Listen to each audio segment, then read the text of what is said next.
Canada bank आंचलिक कार्यालय भुवनेश्वर तरफ रूट सेट प्रतिष्ठान भुवनेश्वर में कानाडा बैंक 119तम प्रतिष्ठा दिवस प्रतिष्ठान निर्देशक श्री प्रियव्रत परिड़ा पौराहित्य महासमारोह पालन कर उक्त समारोह में कानाडा बैंक आंचलिक कार्यालय महाप्रबंधक श्री जगदीश चांदरे मुख्य अतिथि रही बेले अन्य अतिथि मान भितर स्टेट बैंक ऑफ इंडिया अवसरप्राप्त उप महाप्रबंधक श्री विजय कुमार दास यूनियन बैंक अवसरप्राप्त मुख्य शाखा परिचालक श्री अमीय पट्टनायक ओडिशा ग्राम्य बैंक अवसरप्राप्त मुख्य शाखा परिचालक श्री संपत कुमार मंगराज उपस्थित थे।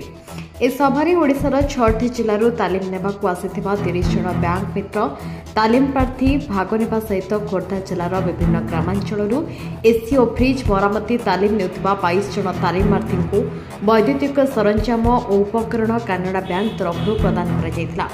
ए उत्सव को रूट सेट प्रतिष्ठान भुवनेश्वर प्रशिक्षक और कर्मकर्ता वृंद यथा सुप्रिय मुखर्जी रजत कुमार शतपथी स्मृति रंजन नायक और मोहम्मद कुतुबुद्दीन खां परिचालना करथिले। खोर्धार Priyanka Mohapatra report.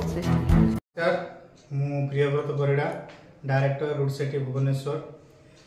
Root set Bhubaneswar Canara bank द्वारा स्पॉन्सर कराई।